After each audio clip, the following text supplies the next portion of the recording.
fundraising and administration for a charity, and spends a lot of time sailing with his school friend Roger Trumpet, who, coincidentally, has the personal hygiene habits of a 19th century serf.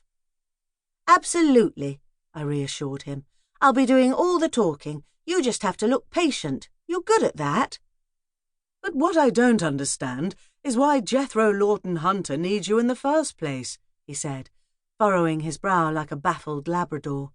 "If his girlfriend's so flaky that she can't bear to see him talking to another woman, why doesn't he just tell her to pack it in before he packs her in?" For all his eligibility, and despite having lived with me for years, Nelson understands women about as much as I understand computer programming.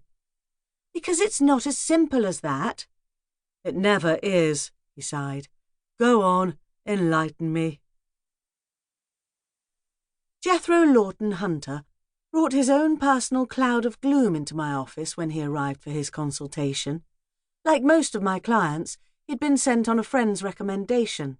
Apparently I'd done wonders for his mate George's party chit-chat technique, to the point where he now had 3 girlfriends.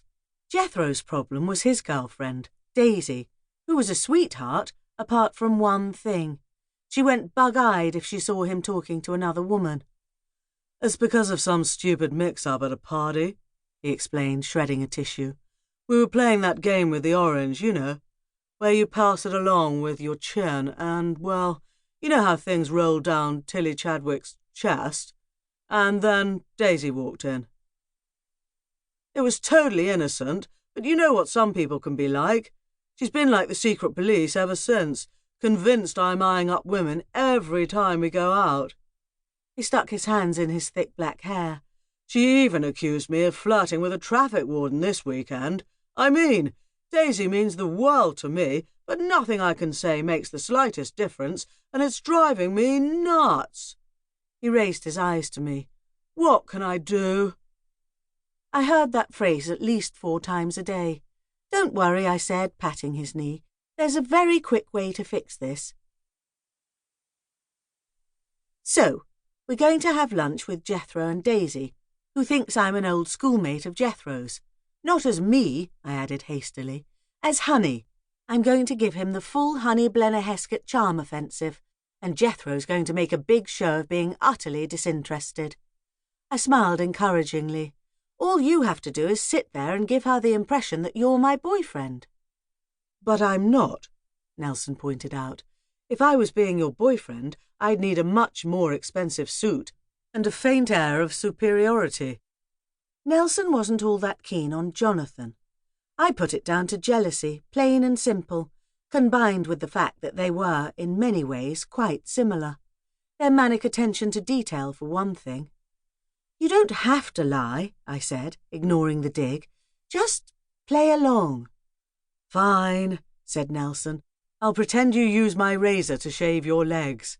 Oh, hang on, you do." I gave him a reproachful look. "Listen, I need to get changed, so could you stick the coffee machine on? I could do with a quick cup before we leave."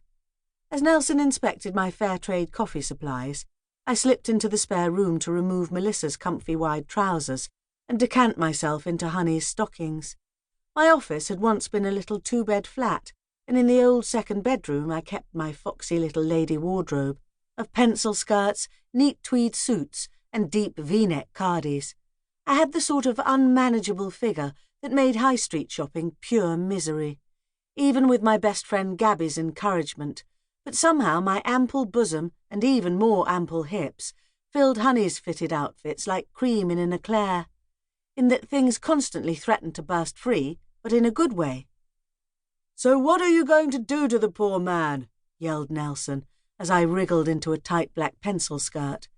In the beginning, when I was trying to keep my agency a secret, the clothes had been more of a disguise than anything, but since the bombshell uniform seemed to focus both the client's mind and mine on the job in hand, it stayed. There was no way this little plan would work, for instance, if I were just plain old Melissa. Believe me, I was perfectly resistible as Melissa. "Oh, you know, the usual Honey stuff. To be honest, I never really planned anything as Honey. It just seemed to come out of its own accord." I buckled a waspy belt around my waist.